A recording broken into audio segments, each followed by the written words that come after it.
feast that goes back a long time. And I think one of the things is it reminds us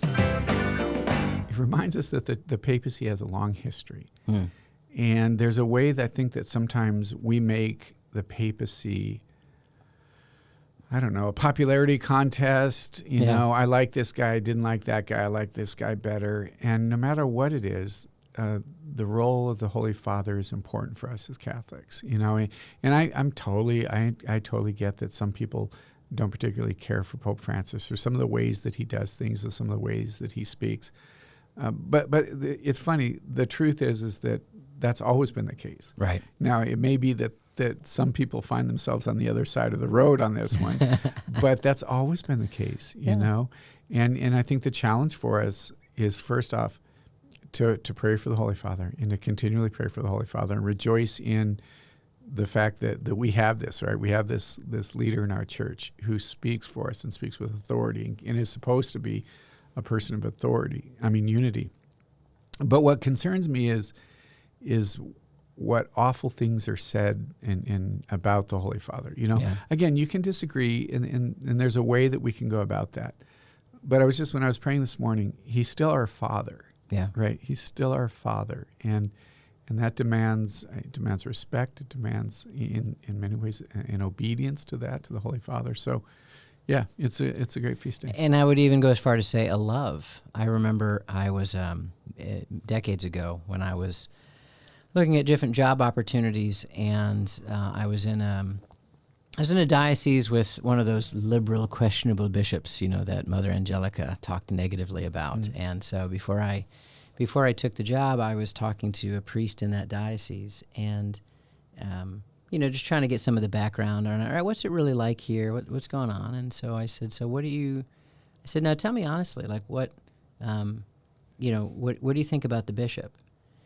And this was a very conservative priest. And he looked at me and he said, I would die for him. And I was like, what? He's like, I would die for him. I love him.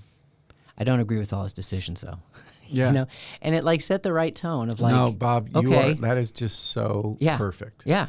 Yeah, I think I don't even know if I have anything else to say, and we need to, but that is so perfect is that it demands that we love him. And again, that doesn't mean that we necessarily agree with everything, but some of the things that are said and tweeted and spoken and written in comments and online, it's just awful. Well, it's a lack of charity. And for me, you know, whenever you look at, even like, you know, the toxicity of some of the arguments and, you know, Catholic Twitter or whatever. I don't even know what Catholic Twitter is, but I hear it's not great.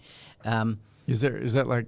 I guess it's a group or something. Oh, okay. I'm sure somebody will tweet us about it, and I don't know. But the bottom line is that, like, you know, if we can't say the truth in love, really the love is the foundation of the truth, because if it's not in love, then it's actually not truth. Mm-hmm. You know, God is love, and the way we love each other and the way we respect each other is just essential. And I think a feast like the Chair of St. Peter reminds us of the importance of that, because, like, where would we be without that chair? Where would we be without the Pope? And all the many gifts and graces, you know, that come from, you know, this is God's plan, right? This is God's plan for us and God's plan for the church. And when you look at the officer readings this morning on the Chair of Peter, it talks about unity and it representing a unity.